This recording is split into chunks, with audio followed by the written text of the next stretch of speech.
Le citoyen n'est pas un consommateur, c'est un producteur de conviction, d'idées d'engagement et de solidarité. C'est une phrase d'un célèbre homme de lettres et politique français, François Bayrou.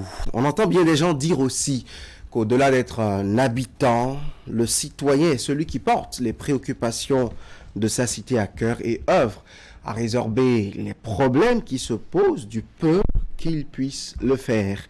La question de l'engagement citoyen et de celle évidemment subséquente de l'engagement civique sont au centre de ce numéro de votre émission Zone Franche. Bonjour et bienvenue. Nous allons découvrir ce qui se cache derrière ces réalités qui ont grandement participé au développement des nations réputées et reconnues dans certaines chapelles et obédiences, mais très bien méconnues par les masses. Qu'est-ce que la graine engagement produit comme fruit? Et déjà, dans le cas spécifique de l'engagement de la jeunesse dans un État, quelle est la plus-value pour l'essor de ce pays? À la lumière de ces interrogations, nous serons édifiés par un jeune engagé présent sur ce plateau pour opiner sur le sujet. Il s'agit du président national 2024 de la Jeune Chambre internationale Bénin, Todeyon Mikeson Kouveglo. Bonjour, cher invité. Bonjour, monsieur le journaliste. Merci d'être là. C'est pour moi un plaisir. Franck Aounou aussi est là, comme tous les dimanches. Bonjour Franck. Bonjour William, Mikeson Kouveglo, bonjour. Bonjour, monsieur le journaliste. Avant cette émission, j'ai pris la peine d'échanger avec un universitaire sur ces groupes de mots, engagement civique, engagement citoyen. Il m'a dit que le champ est assez large. Mais pour vous, on va essayer d'abord de clarifier ces groupes de mots. Pour vous, qu'est-ce que l'engagement civique ? Merci pour l'invitation et merci pour tout ce que vous faites pour notre pays. Je voudrais faire suite à la citation introductive du journaliste pour dire que l'engagement, c'est quelque chose de très important. L'engagement requiert l'implication, requiert la bonne conduite, mais surtout requiert la notion de responsabilité. Et lorsqu'on parle d'engagement civique, c'est la participation d'un individu à une action collective pour une meilleure citoyenneté. De façon plus pratique, l'engagement civique aujourd'hui requiert plusieurs aspects, plusieurs formes. Nous avons le bénévolat, nous avons le volontariat et plusieurs autres formes qui sont en train d'être développées. L'engagement civique, c'est un devoir, mais qui n'est pas forcément un devoir connu de tous. Et c'est ce que je peux dire pour rejoindre l'universitaire qui précise que c'est un champ très vaste. À côté de cela, on parle d'engagement citoyen aussi. Parfois, on a tendance à confondre les deux. Où se situe la nuance véritablement? Ok. En termes d'engagement, lorsqu'on parle d'engagement civique, c'est qu'il y a, comme je l'ai dit, il y a plusieurs sous-jacents. Et il y a le service civique. Dans un passé récent dans notre pays, il y avait le service militaire. Et il y a plusieurs aspects de l'engagement civique. Mais quand on parle de l'engagement citoyen, le droit au vote, par exemple, la participation à la décision, la volonté d'exercer ce droit qui est celui du citoyen, est un type d'engagement citoyen. Lorsque le citoyen qui est à Karimama, celui qui est à Semenkoji, décide d'être un fédérateur d'énergie pour apporter une solution pour que sa municipalité, sa localité puisse avoir un impact positif et durable, sans forcément attendre les politiques, les décideurs, c'est un exercice de l'engagement citoyen. Quand on remonte aux origines grecques du mot que nous employons le plus dans cette émission ce matin, citoyen, est-ce que ce ne sont pas des types d'individus à part dans la société, des gens qui ont envie de se faire voir, des gens qui ont envie de montrer qu'ils sont intelligents, qu'ils ont du génie, qu'ils ont du potentiel, qu'ils sont un peu plus en vue que les autres? N'est-ce pas une crise d'intelligence, tout simplement, tous ces concepts de volontariat, de bénévolat, encore qu'on se méprend là-dessus? C'est vrai qu'on se méprend et je peux vous rassurer que ce n'est ni l'un ni l'autre des impressions que cela peut laisser paraître. En réalité, lorsqu'on parle de citoyenneté, d'engagement, il faut soulever qu'il y a en commun l'initiative de participer à quelque chose de collectif pour apporter un changement. Quand on prend le cas du bénévolat, c'est une volonté d'accorder de son temps, son emploi du temps, qui n'est pas professionnel, qui n'est pas familial, à une action à laquelle on croit, sans rémunération aucune. Et lorsqu'on parle du volontariat, par exemple, c'est un engagement, un type d'engagement civique qui en réalité est subordonné par un contrat, mais qui aussi, à l'instar du bénévolat, requiert la notion d'action collective. Je donne ces éléments de réponse-là pour vous dire que ces notions d'engagement citoyen doivent nous rappeler la volonté, l'amour et la quête de la solidarité pour apporter un changement positif dans notre communauté. Donc, loin d'être des éléments de faire valoir, de m'as-tu vu, en réalité, il y a beaucoup d'aspects que requièrent ces notions qui apportent un changement, soit pour les individus qui en ont connaissance, en ont conscience, mais qui apportent aussi, qui participent à ce que notre communauté puisse être grandie. Allez, à l'école, on nous dit par exemple, vous voyez une initiative dans votre quartier, dans votre village, on invite tout le monde à balayer un samedi matin, vous y participez, cela fait de vous un bon citoyen. Est-ce un engagement citoyen, civique ou les deux ensemble? Ok. En réalité, nous avions sûrement participé plusieurs fois à des sollicitations comme ce que vous aviez évoqué. Lorsque dans la communauté, il y a une sollicitation comme celle-là, ça veut dire qu'il y a un besoin. Et la réalité de l'engagement réside dans la constance. Parce qu'en participant à l'amélioration du cadre de vie, à la salubrité, c'est apporter déjà son adhésion à ce que on souhaite un cadre de vie meilleur. Et cela, c'est sans contrepartie, puisque ceux qui le font donnent de leur temps et n'attendent pas une rémunération. Et faisant cela, c'est le cadre de vie qui est celui utilisé par toute la communauté qui devient plus propre. Et donc, le bien qui découle de cette initiative personnelle et solidaire est en réalité partagé par toute la communauté. C'est un engagement citoyen qui en réalité est un engagement qui permet à la citoyenneté, c'est-à-dire au vivre ensemble dans la société, dans la cité, de trouver tout son sens. C'est ce que je peux dire par rapport à la question. Est-ce que, Maxon Kouveglo, nous ne sommes pas très théoriques là, au Bénin, en Afrique, quelqu'un qui se met dans un contrat mais qui n'attend pas de rémunération, qui fait quoi sans gain sous nos tropiques ici? C'est très pertinent, cette préoccupation. Le gain de l'engagement civique, de l'engagement citoyen est multiple. Je préfère même dire les gains, parce qu'il y a plusieurs types d'engagement civique. Mais avant, je voudrais rappeler que le fait de s'engager implique la notion d'abord de responsabilité, implique la notion de la solidarité et implique la notion de collectivité. Et en s'engageant, même si le bien, la rémunération n'est pas pécuniaire, qui est souvent ce à quoi la jeunesse s'attend, il y a beaucoup d'aspects de l'engagement qui doit être relevé. Notamment, le premier volet qui est le développement personnel. Lorsque je décide de m'engager, j'apprends quelque chose qui, de façon théorique, ne me serait pas appris à l'école. De façon plus pratique, lorsque je suis engagé, je participe avec des gens qui épousent la même vision, la même perception que moi. Et donc, je développe un relationnel, je développe un réseau qui peut être valorisé soit pour moi-même, soit pour mes connaissances. C'est un plus. Je peux être reconnu pour les mérites de cet engagement-là.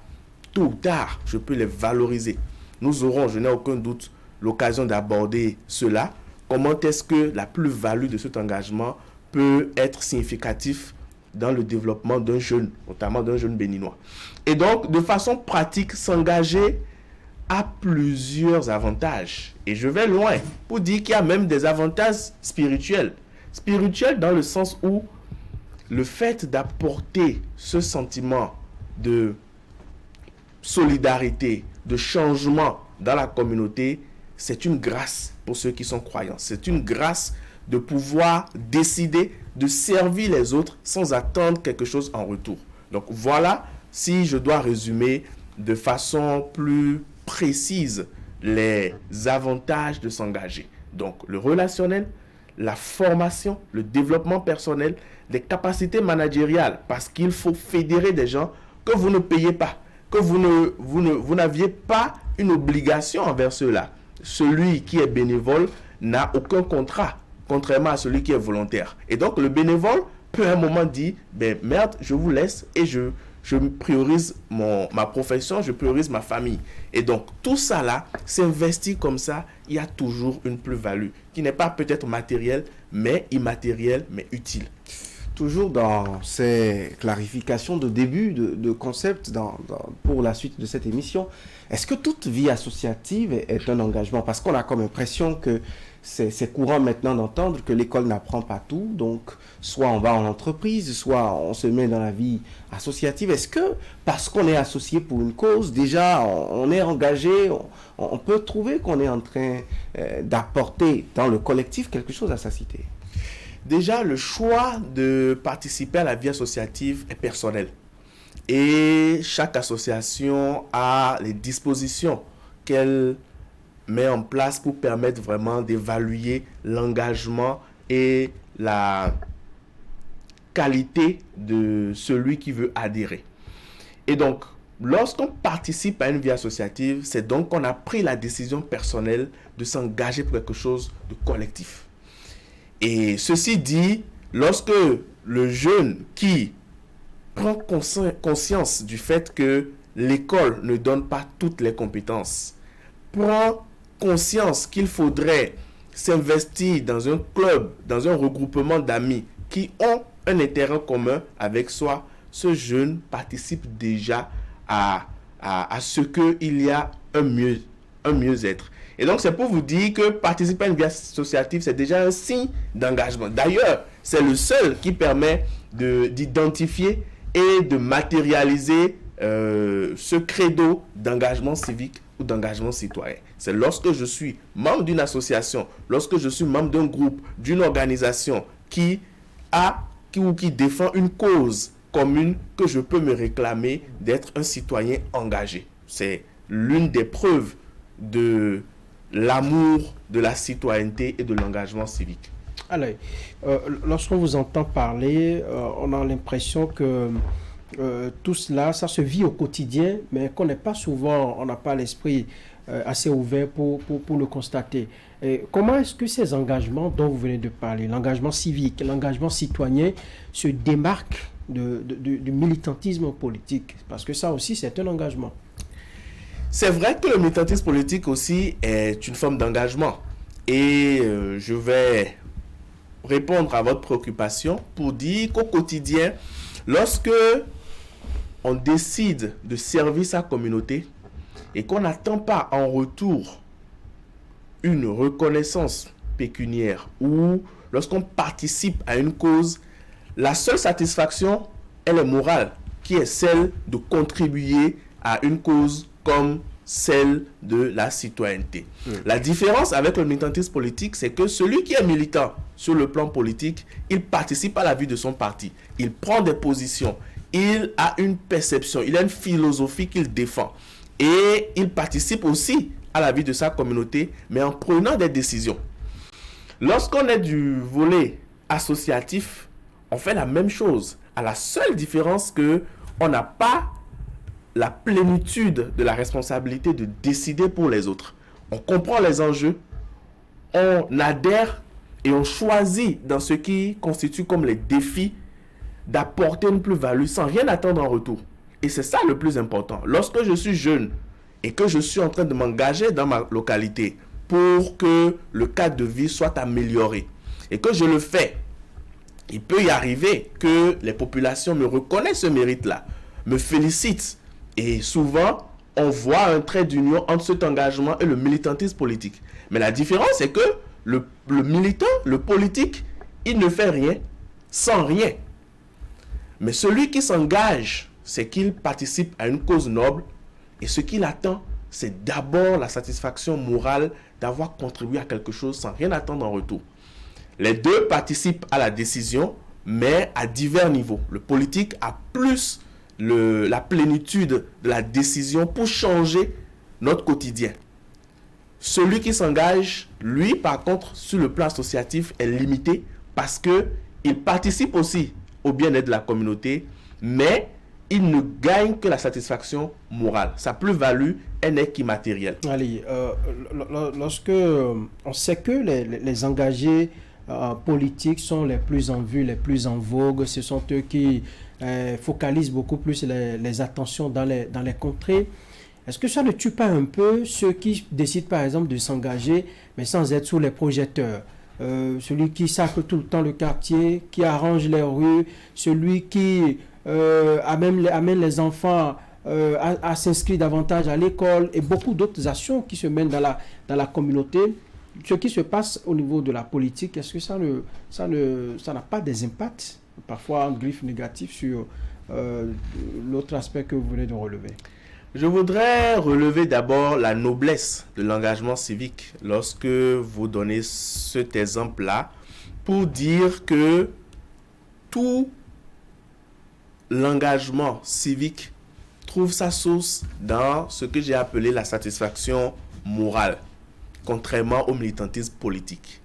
Et l'engagement civique n'est pas l'antipode du militantisme politique, et les deux ne sont pas antagonistes. Au contraire, ils sont complémentaires. À la seule différence que celui qui s'engage à être un bon citoyen, à participer à la vie associative, décide de ne pas prendre de coloration politique. Décide sans parti pris de s'approprier ce qui doit être, de respecter les lois de la cité. Ce n'est pas pour lui le temps de venir débattre de l'opportunité d'une loi, de la pertinence de la décision, mais c'est de le respecter, de s'assurer que les gens ont l'information.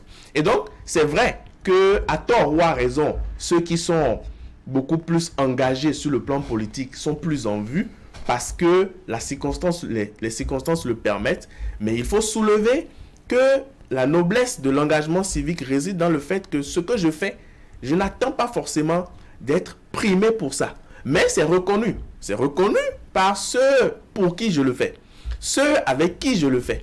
Et c'est souvent aisé qu'on voit que ceux qui s'engagent très bien, ceux qui décident de ne pas attendre l'État pour apporter des solutions dans leur communauté, sont sollicités pour devenir des militants politiques, pour participer à certaines prises de décision sur le plan politique, parce qu'il y a une limite.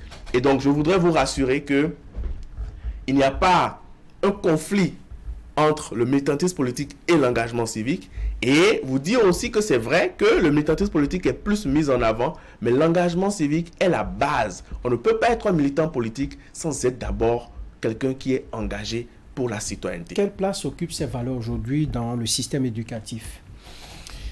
C'est vrai qu'il faut apprécier que de plus en plus dans notre modèle éducatif, la place accordée à l'engagement civique n'a plus la place qu'elle devrait avoir depuis un certain nombre d'années.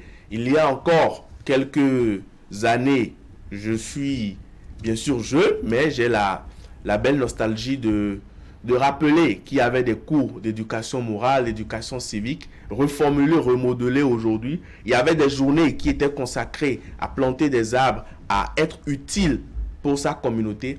Et je profite de ce plateau pour insister sur l'importance de l'engagement civique dans notre système éducatif. Aujourd'hui, de plus en plus, il y a une volonté manifeste des gouvernants de toucher la sensibilité du citoyen, de l'élève, de l'apprenant à participer au bien-être de sa communauté. Mais de moins en moins, il faut constater que l'accent est mis sur ce pan-là de l'éducation qui en réalité devrait être même le centre d'intérêt du patriotisme, le centre d'intérêt de notre système éducatif.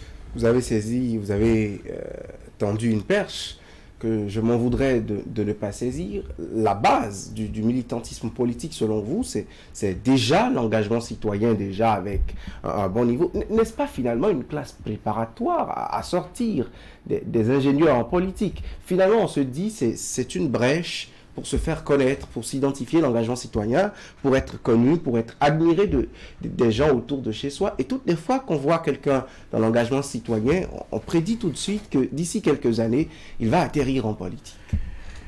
Oui, cette analyse, je la partage, mais à quelques différences près. Je voudrais dire, sans langue de bois, que l'engagement civique est un tremplin pour ceux qui, dans l'exercice de cet engagement, découvrent qu'ils sont limités par rapport à la prise de décision, à la participation aux décisions de la communauté. Et donc, c'est vrai qu'on voit beaucoup de personnes qui sont passées par le militantisme associatif se retrouver en politique. Mais je voudrais dire que ce n'est pas la finalité. C'est vrai que c'est un tremplin, mais ce n'est pas la finalité. Parce que l'engagement civique, d'abord, c'est d'abord la volonté de servir la communauté, de servir le pays. Les politiques aussi disent ça, qu'ils servent le pays, ils servent la nation, ils servent la cité. Oui, et à la différence qu'ils souhaitent avoir le pouvoir pour les essais. Ils souhaitent avoir des postes pour les essais. Mais le citoyen ne le demande pas. Il demande par contre, il pense global. Il n'attend pas, celui qui est engagé, n'attend pas d'être maire, n'attend pas d'être député, d'être ministre pour pouvoir apporter une plus-value. Au contraire, c'est lui qui consacre de son temps pour lequel il n'est pas payé à faire le plaidoyer. Et je voudrais dire que il y a beaucoup d'autres choses que l'engagement civique nous permet d'avoir, notamment, j'ai parlé de la formation, qui est un levier qui doit aider la jeunesse. Des aptitudes managériales, pouvoir fédérer des gens, pouvoir mobiliser des gens autour d'une cause. C'est des compétences qui peuvent permettre à la jeunesse de pouvoir être de meilleures personnes, une meilleure version d'eux-mêmes, lorsqu'ils auront des postes dans le privé, lorsqu'ils auront des postes de responsabilité, pas forcément politiques. Et donc, l'engagement civique permet à celui qui le découvre d'être formé, d'être transformé, de développer son relationnel, et s'il le souhaite, de passer en politique, si tant est que il trouve que la suite de cet engagement qui doit lui permettre d'être un acteur décisif dans la prise de décision de son pays. Mais ce n'est pas la finalité. Je voudrais insister sur ça. Allez, l'engagement a-t-il un lien avec le développement d'un pays? L'engagement, lorsqu'on prend par exemple les jeunes, lorsqu'on a assez de jeunes engagés dans tous les domaines, sur le plan associatif, sur le plan politique et ainsi de suite, y a-t-il un lien avec le développement d'un pays? Il y a un lien entre l'engagement et le développement socio-économique d'un pays. Et d'ailleurs, vous verrez avec moi que la plupart des pays dont on connaît la rigueur, dont on connaît l'excellence dans l'exécution du développement, il y a beaucoup d'initiatives d'engagement associatif, d'engagement politique. Les gens participent au bien-être. Parce que on quitte la position de se dire, c'est ceux-là qui doivent décider pour nous et être dans la posture attentiste. Et on passe à l'action. On passe à l'action sous diverses formes. Je ne vais pas revenir là-dessus. On a parlé du militantisme politique, du bénévolat, du volontariat et tout. Aujourd'hui, il y a plusieurs types d'engagement aussi. Les signatures de pétitions, les boycotts, c'est des types d'engagement. Et donc, lorsqu'on est impliqué, lorsque la majorité de la population, notamment la majorité de la jeunesse, participe à une cause noble, il a un impact durable, sûr, dans le développement de ce pays-là. Parce que c'est des gens qui ont identifié une cause, qui apportent des solutions au quotidien, mais surtout qui contribuent à ce que le pays puisse évoluer. Et ça, c'est très important. Donc, le lien est évident, tant sur la personne. J'ai dit tout à l'heure, lorsque je suis engagé, lorsque je suis membre d'une organisation, je me forme à la vie. Les associations sont des écoles de vie. Et lorsque je me forme à la vie, je deviens une meilleure version de moi-même. Je comprends lorsque je suis engagé qu'il ne faut pas brûler le feu lorsqu'il est rouge. Qu'il faut pouvoir prendre sur moi la responsabilité d'aider des enfants à traverser la voie lorsqu'il n'y a personne pour le faire. Et ça, je le fais sans forcément attendre quelque chose en retour. Lorsque je comprends ça, lorsque je peux participer à la décision, lorsque je peux apporter des solutions, vous êtes d'accord avec moi que lorsque je l'ai fait 5, 10 ans, 15 ans, je deviens un meilleur citoyen, je deviens une meilleure personne, une meilleure version de moi-même. Et lorsque je deviens une meilleure version de moi-même, je ne suis plus en réalité un problème pour la communauté, je ne suis plus un problème pour le pays. Et donc l'impact, le changement personnel a un impact sur le développement global. Et la perception de notre pays aujourd'hui doit être celle de voir quel type d'engagement avons-nous.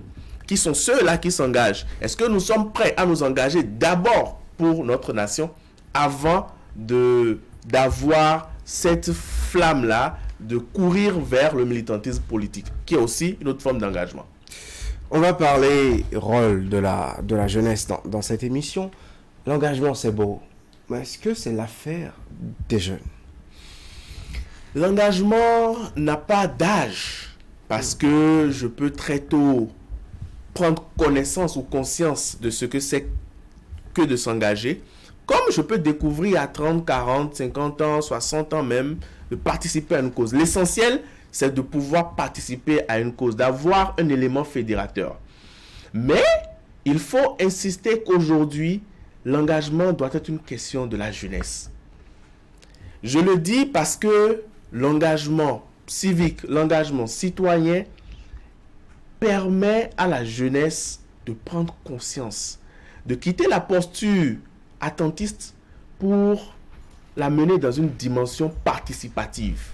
Et donc, la question d'engagement, c'est une question des jeunes.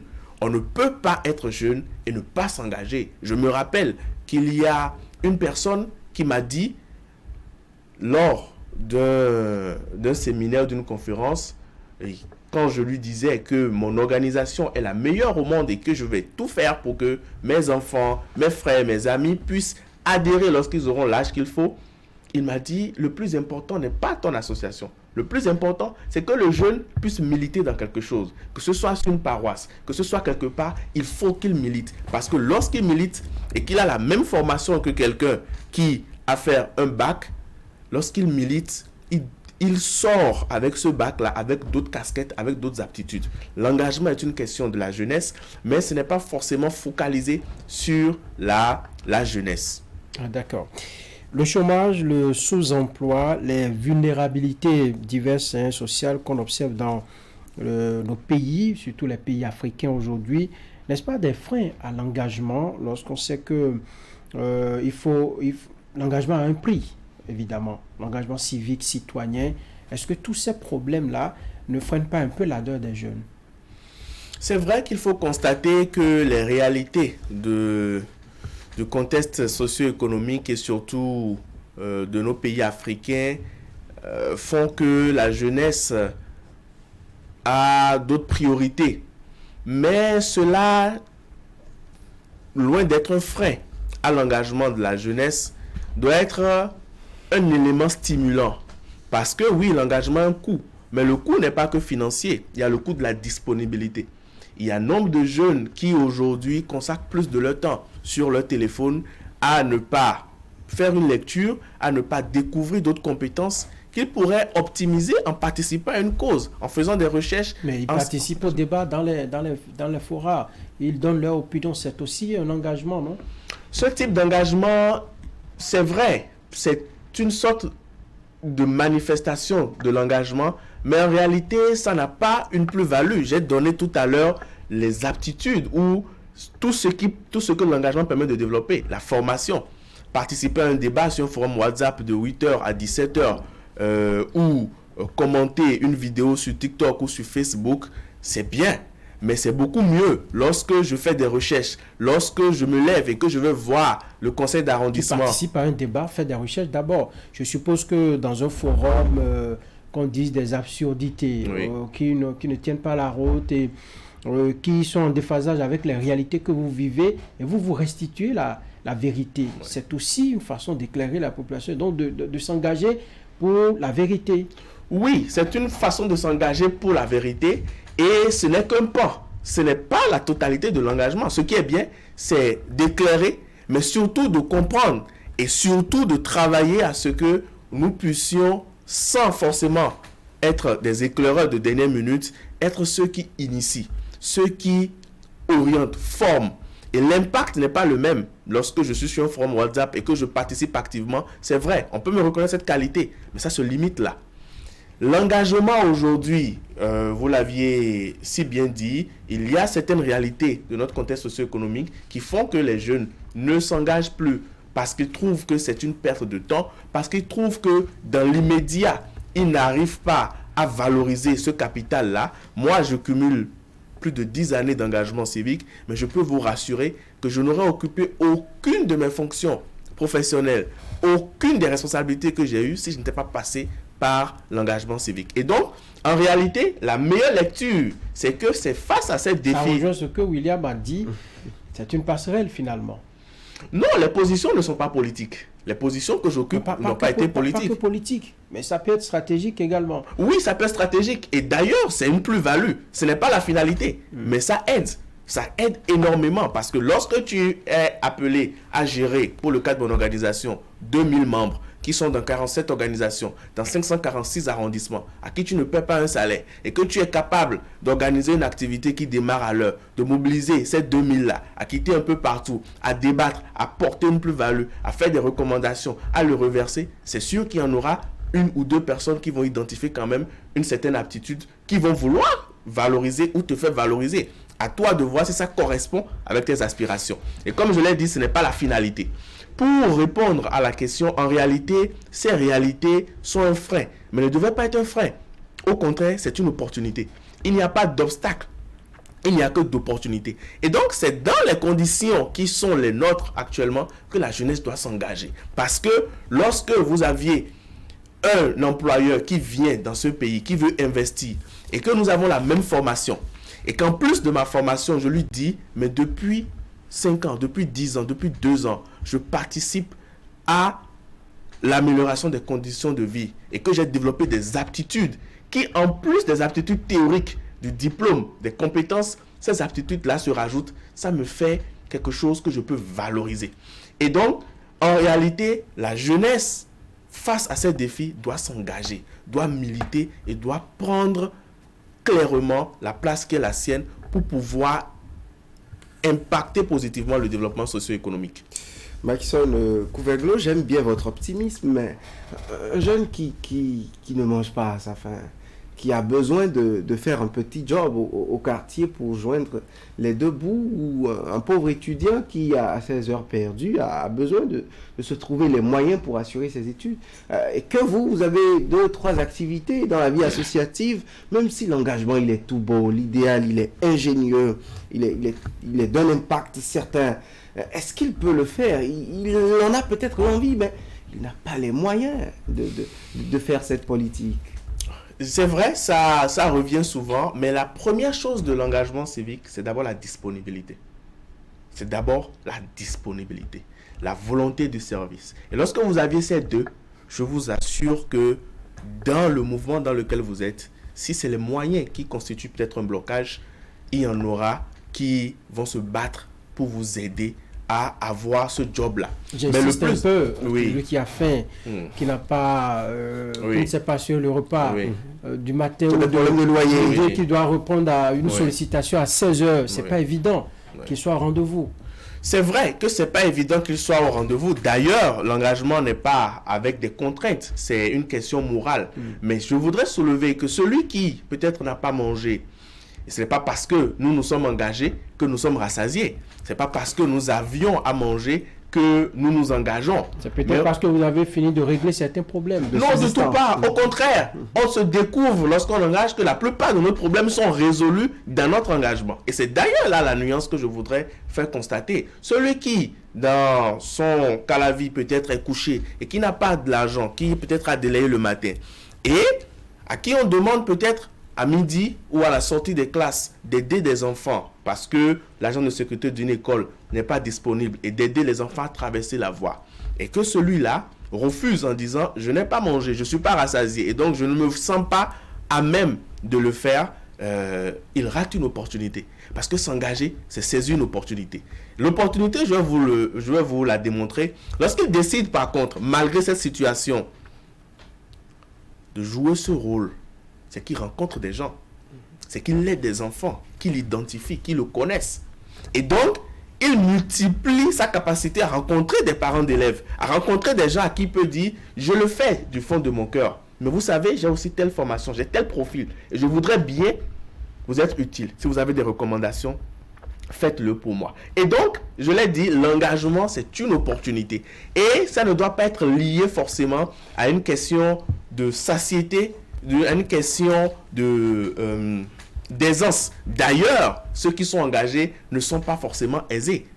Et comme je l'ai dit, c'est en s'engageant qu'on découvre beaucoup de problèmes résolus. Parce que tu développes ton relationnel. Tu développes des aptitudes que d'autres identifient et s'intéressent pour t'aider à avoir sûrement quelque chose qui constitue une aspiration personnelle pour toi. Et c'est justement sur ce point qu'on va s'attarder un peu sur notre point de discussion. Il y a beaucoup de réfugiés économiques dans l'engagement aujourd'hui. Je connais des militants des SSR qui n'ont aucun geste de la santé sexuelle. Je connais des militants écologiques qui jettent par-devers leurs fenêtres des sachets de Pure Water, mais ils vont signer des états financiers pour des organisations en étant des militants écologiques sur Facebook, sur les réseaux sociaux.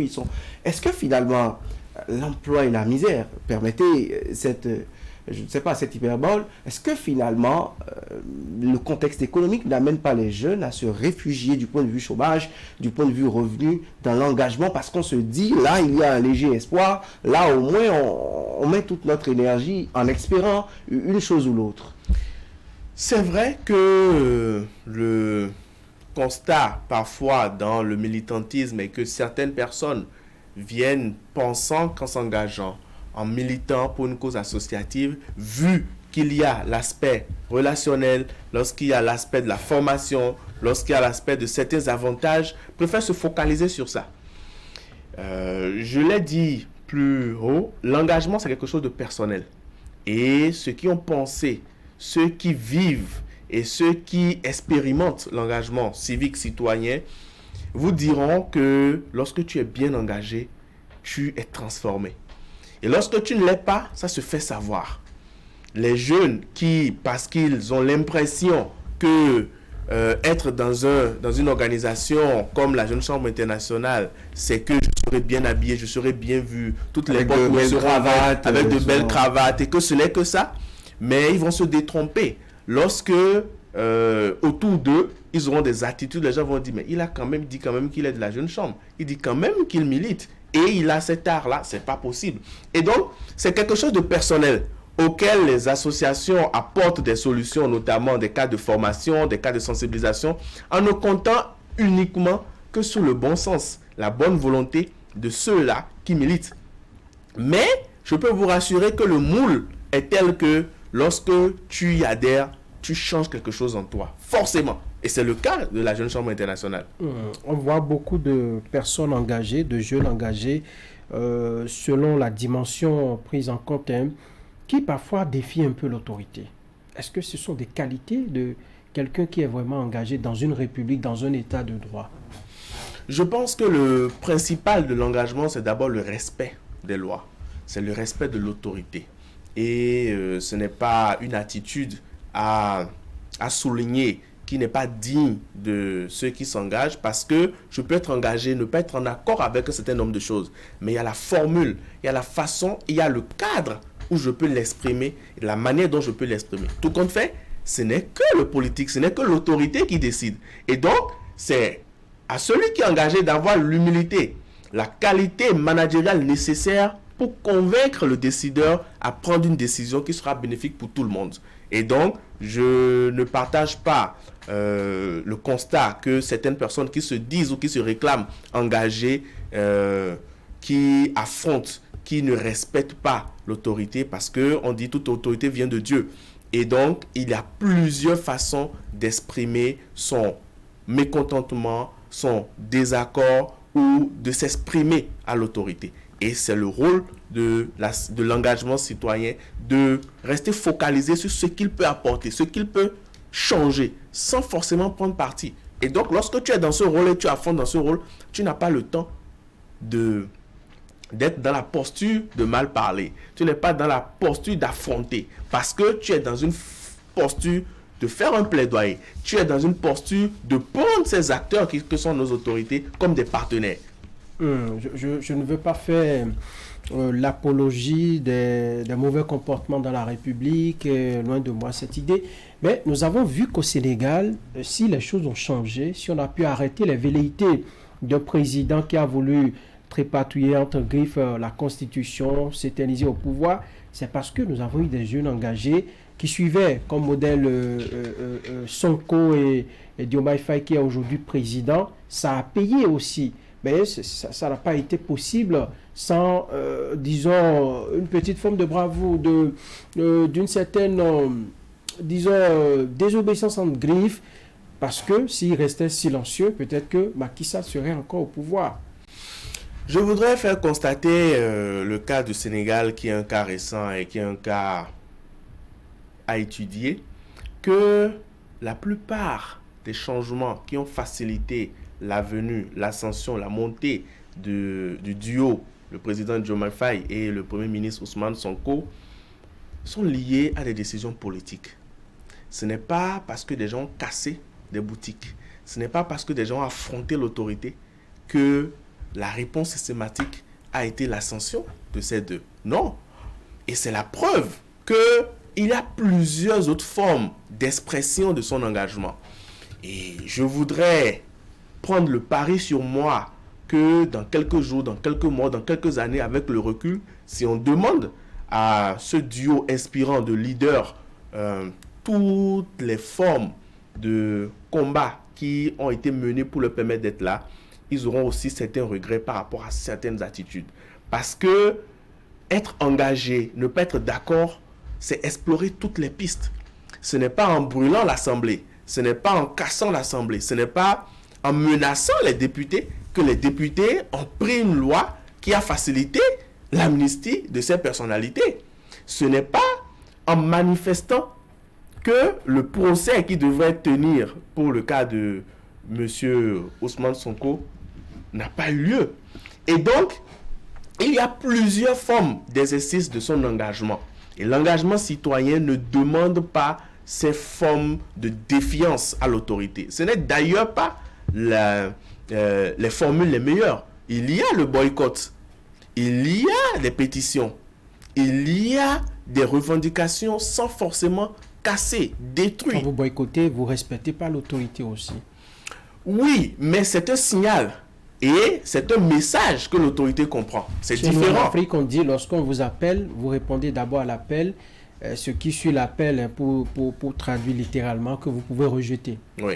C'est vrai que c'est un signe de respect dans notre culture africaine de participer quand même à un débat, à une discussion lorsqu'on est invité. Le boycotter peut être un signe de manque de respect lorsque on ne prend pas sur soi la mesure d'expliquer à l'autorité que c'est une forme d'expression. Donc le boycott est une forme d'expression totalement différente du vandalisme qui en réalité n'apporte pas une solution parce que ça détruit la communauté. Et donc personne ne veut qu'on détruise la communauté. Et ce que je voulais vous faire constater, ce n'est pas en brûlant, ce n'est pas en cassant, ce n'est pas en menaçant, ce n'est pas en défiant, comme on peut le penser, que les solutions seront apportées. Au contraire, on détruit le bien-être commun. C'est des pneus qui gâtent nos voies bitumées. C'est des stations qui sont brûlées. C'est des emplois qui sont perdus. C'est l'économie qui est menacée. C'est l'instabilité d'investissement économique qui est menacée lorsque nous utilisons ces formes-là. Et donc, ce n'est pas forcément la garantie d'une meilleure solution lorsqu'on est engagé que de prêter ces solutions. Mike Son Kouveglo, est-ce que la jeunesse béninoise est engagée? Je vais être direct pour dire que le constat est que de plus en plus notre jeunesse s'engage, mais n'est pas suffisamment engagée pour des causes nobles, pour des actions. Je prends lorsqu'on sait que 30% de la population active du Bénin est composée de jeunes et qu'on constate que des organisations comme la mienne regroupent 2000 membres, ça paraît important, mais c'est insuffisant. Et donc, la jeunesse béninoise veut s'engager, doit s'engager. Et je voudrais saisir l'opportunité pour inviter les jeunes à rejoindre des organisations comme la Jeune Chambre internationale pour être transformés. Et donc, cette jeunesse a la volonté de s'engager, mais les freins de cette volonté sont parfois des réalités économiques, sont parfois des situations qui, au lieu d'inspirer l'opportunité de s'engager, constituent des blocages à l'engagement. De la Jeune Chambre internationale, parlons-en. Vous êtes certainement un produit de ce club service. Est-ce qu'on n'a que des jeunes engagés à la Jeune Chambre internationale? Je suis fier d'être le président national de la Jeune Chambre internationale et vous rassurer que les milliers de membres Jeune Chambre sont engagés. Engagés. Tous? Oui, tous. force de ma position, je ne peux que voir que des personnes engagées. Et vous convenez avec moi que le simple fait de manifester son adhésion à une organisation comme la Jeune Chambre internationale, c'est déjà le symbolisme de la volonté de s'engager. On dit que l'engagement dans les clubs services est dispendieux, c'est vrai? Ça demande beaucoup trop d'argent. On vous demande de cotiser pour aller à la rescousse de ci, de ça, dans les clubs services. C'est la pratique là-bas? Je pense que c'est une perception forcément qui n'est pas fausse, mais qui n'est pas totalement vraie. Je l'explique parce que... On a assez de chômeurs, on a assez de jeunes qui n'ont pas le boulot et qui se démerdent pour s'assurer les 3 repas quotidiens. Mais lorsque vous en demandez d'un peu trop, est-ce que ça ne va pas émousser la deur de ces jeunes-là qui veulent bien s'engager, mais face à la réalité, ne peuvent rien? Justement, vous savez, lorsque tu es jeune et que tu n'as pas les moyens, tu dois pouvoir avoir le mérite de savoir fédérer les gens qui ont les moyens. Et c'est d'ailleurs ce que la Jeune Chambre internationale fait, puisque nous ne demandons pas, nous n'allons pas solliciter les membres engagés à prendre de leur poche tout ce qu'il faut. C'est vrai qu'il y a une cotisation qui permet d'assurer le train de vie ou les charges administratives et fonctionnelles de l'organisation, mais ça s'en arrête là. Enfin, je parle du cas de la Jeune Chambre internationale. Et de ce que je sais, c'est beaucoup plus outiller les jeunes à identifier des problèmes dans la communauté et à les fédérer des gens. Je me rappelle, il y a 7 ans en arrière, j'ai été directeur d'un projet parce que j'ai constaté que des jeunes écoliers qui, les mercredis soirs, les samedis, ont décidé de faire du jardinage. Et le CEG de Calavi, qui pour des raisons dont je n'ai pas forcément connaissance, a soulevé qu'ils ont eu leur compteur Soneb enlevé. Et donc, ce compteur Soneb-là qui, en réalité, aidait ces jeunes à faire les activités potagères. Qu'est-ce qui a été fait?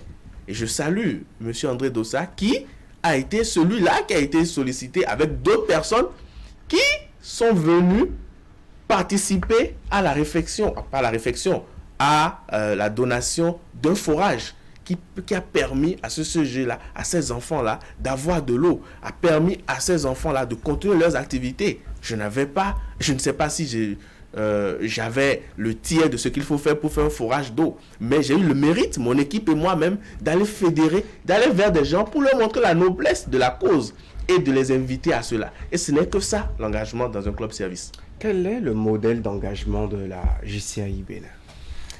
C'est toujours un plaisir de parler de la Jeune Chambre internationale. La JCAI est une formidable école et je voudrais dire que le modèle, c'est un modèle de formation, de learning by doing, comme le disent les Anglais, d'apprendre en faisant. Lorsque tu es membre de la Jeune Chambre, tu as des responsabilités, tu prends des responsabilités. Lorsque tu prends des responsabilités, tu développes des compétences. Notamment, lorsque tu es dans la Jeune Chambre, tu apprends à dompter le public. Moi, il y a quelques années, je ne pouvais pas me tenir devant 2-3 personnes pour parler. Mais à force d'aller convaincre, à force de faire des discours devant les autorités, à force de mobiliser des gens, je peux faire aujourd'hui un discours devant 1000, 2000 personnes. Et ça, c'est la Jeune Chambre qui me l'a donné. Je n'ai pas fait une école d'art oratoire. Et en parlant d'art oratoire, la Jeune Chambre est un vivier pour former des personnes à l'art oratoire. Et donc, lorsque tu es membre de la Jeune Chambre, tu prends des responsabilités. Tu prends des responsabilités, tu prends des postes. Tu peux être directeur d'un projet, tu peux être responsable d'une commission où tu es appelé à organiser des réunions, à maîtriser la procédure parlementaire. Comment, dans un temps très efficace et efficient, vous pouvez prendre des décisions. Et donc, quelles sont les stratégies pour mobiliser des gens? Comment aller mobiliser des ressources? Comment identifier un problème dans la communauté et aller identifier des partenaires qui peuvent vous accompagner pour apporter des solutions à ces problèmes-là. Et lorsque tu fais ça, la Jeune Chambre te forme, te transforme. Parce que... Ça forme à la vie. C'est une école de la vie. Et je l'ai dit la fois dernière, c'est un brouillon même de la vie. Parce que tu apprends ce que c'est que l'homme dans toute sa dimension. Parce que tu ne paies pas un salaire à des gens. Lorsque tu es directeur d'un projet, que vous avez décidé par exemple de participer à la limitation du risque d'accident derrière un collège, personne au départ n'a le temps pour ça. Si toi tu y crois, c'est bien. L'organisation a décidé, mais tu dois aller rencontrer des autorités. Tu dois aller les convaincre. Tu dois savoir parler. Tu dois aller voir des partenaires.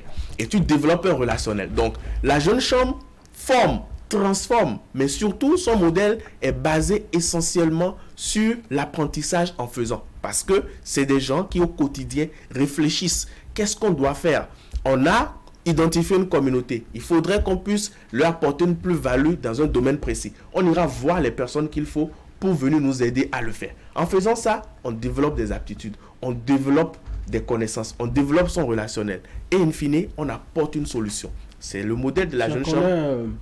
Au nom des personnalités de la République, beaucoup qui ont transité par la Jeune Chambre internationale. Finalement, c'est une école qui prépare des politiques à devenir, c'est ça?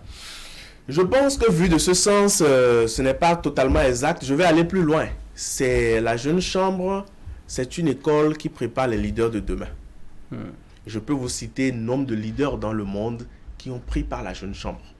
Pour le cas du Bénin, oui, il y a beaucoup de membres Jeune Chambre. Et je le dis, je me plais à le dire, il n'y a pas cette administration, il n'y a pas cet endroit où tu vas passer où il n'y a pas un membre Jeune Chambre. Il n'y en a pas aujourd'hui au Bénin. Et c'est heureux de constater que la plupart de nos leaders, en tout cas, de ceux qu'on connaît aujourd'hui, ceux qu'on a connus hier et de ceux qu'on connaîtra demain, ont pris par la Jeune Chambre, qui en réalité est un vivier. Parce que lorsque tu es membre Jeune Chambre, tu as des aptitudes, tu as des connaissances. Et dans ton milieu professionnel, dans ton milieu politique, tu ne fais pas les choses comme les autres. Tu es différent. Tu as un certain nombre de compétences. Et lorsque c'est comme ça, c'est aisé, c'est logique de constater qu'on a de plus en plus de décideurs, de personnes qui ont pris par la Jeune Chambre. Dans mes recherches, j'ai pu comprendre que la Jeune Chambre internationale au Bénin a déjà 35 ans. C'est bien ça. Alors, en dehors des leaders que vous avez fournis à la République, qui sont dans les administrations, les cadres dont vous êtes tellement fiers, qui travaillent un peu partout dans notre pays, qu'est-ce que vous avez apporté d'autre au Bénin en 35 ans de vie? Oui, je voudrais d'abord rendre un hommage à tous les présidents nationaux, notamment en commençant par le feu Emmanuel Guidibi et tous les 34 présidents nationaux qui ont précédé l'exercice de cette charge qui n'est pas aisée, et dire que depuis 35 ans, la Jeune Chambre impacte notre communauté, impacte le Bénin. Et je veux rappeler qu'en 2015, la Jeune Chambre internationale a eu un décret de reconnaissance d'organisation d'utilité publique. C'est un mérite de ceux qui l'ont permis, ceux qui l'ont facilité. Et je voudrais dire que depuis 35 ans, c'est des projets. Il n'y a pas un week-end, il n'y a pas une semaine où la Jeune Chambre ne forme pas des gens. Au-delà de former des leaders, nous apportons des solutions, nous rendons des projets communautaires. Rien que pour les 5 dernières années, la moyenne, si on doit chiffrer les projets communautaires rendus par la Jeune Chambre internationale, nous sommes en moyenne autour de 150 millions par an de projets communautaires rendus par les 47 organisations locales présentes sur tout le Bénin. La Jeune Chambre internationale a un partenariat avec la NCB. C'est pour vous montrer le sérieux de l'organisation. Depuis 35 ans, à part former des leaders, nous contribuons à ce qu'on peut appeler les ODD ou ce qu'on appelle les ODD, puisque nous tirons la plupart de nos projets des ODD. Comment est-ce que nos projets sont en lien avec les ODD? C'est l'essentiel de notre combat. Et donc, nous rendons ces projets. Il y a des forages d'eau qui sont construits. Il y a des personnels qui sont aguerris. Il y a des barrières de sécurité qui ont été mises en place. Il y a des podiums de sécurité qui ont été positionnés un peu partout sur les carrefours pour aider la libre circulation des personnes. La Jeune Chambre internationale participe à des forums, participe à des dialogues pour permettre que des décisions soient prises pour le bien-être des uns et des autres. Nous avons rendu plusieurs projets. Nous avons aidé des gens à avoir un accès facile à ce qui concerne les projets, les cartes biométriques. Nous avons sensibilisé, nous avons fait plusieurs choses qui participent à ce que les ODD, les objectifs de développement durable, puissent être atteints au Bénin. Et c'est ce que nous faisons depuis 35 ans. Nous avons encore 3 minutes pour finir cette émission. Vous, en 100 jours, depuis que vous êtes à la tête du bureau national, si je l'appelle ainsi, oui, de la JCAI Bénin, qu'est-ce qu'on retient déjà de vos 100 premiers jours de gestion? Merci beaucoup pour la question. Je voudrais d'abord saluer et féliciter toute mon équipe, les remercier pour le travail accompli depuis le 1er janvier. Le thème fédérateur de notre mandat, c'est Laissons notre empreinte. Et en 100 jours, je voudrais, sans le mérite de toute mon équipe qui a permis que nous soyons là, je voudrais dire que en 100 jours, nous avons laissé de véritables empreintes dans un certain nombre de domaines que nous avions définis avant d'être élus. Avec la participation des aînés, des membres et des différents acteurs, nous avons identifié un certain nombre de choses qu'il faut apporter pour permettre aux membres individuels d'avoir une plus-value. Et en 100 jours, il y a eu plusieurs chantiers qui ont été explorés en termes d'innovation, en termes de programmes qui ont été mis en place pour permettre vraiment à nos membres d'être une meilleure version d'eux-mêmes. Je veux rappeler ici que nous avions en 100 jours lancé un programme qui est un programme MyShop4, qui est un programme de réseautage. On a recensé tous ceux qui ont des opportunités d'affaires dans notre organisation et au-delà. Et nous sommes allés signer des partenariats avec ces structures. Même des structures qui ne sont pas dans l'organisation, on est allé vers elles pour négocier des réductions par le simple fait d'être membre de notre organisation. Et les membres ont souscrit à ce programme-là. Il y a une carte, comme une carte bancaire, qui est donnée aux membres, qui leur permet d'avoir des réductions lorsqu'ils ont besoin de ces services-là. C'est un programme qui a été lancé, dont je suis fier. Il y a aussi le programme de mentorat que nous avons mis en place, que nous avons lancé, qui permet aux membres de pouvoir être suivis par des personnes, des mentors, des personnes inspirantes qui ne sont pas forcément jeunes chambres, pour leur permettre d'avoir une orientation sur le plan professionnel, sur le plan personnel. Ça, c'est de façon smart. Je voudrais aussi dire ma fierté de constater que nous avons tenu le pari de la ponctualité. La Jeune Chambre est l'une des rares organisations où la ponctualité est un pari, et les activités, en tout cas toutes les activités depuis le 1er janvier ont démarré à l'heure. Et je peux aussi souligner et soulever que grâce à l'implication de toutes et tous, nous sommes en train de poser des bases pour que notre organisation puisse avoir son propre siège.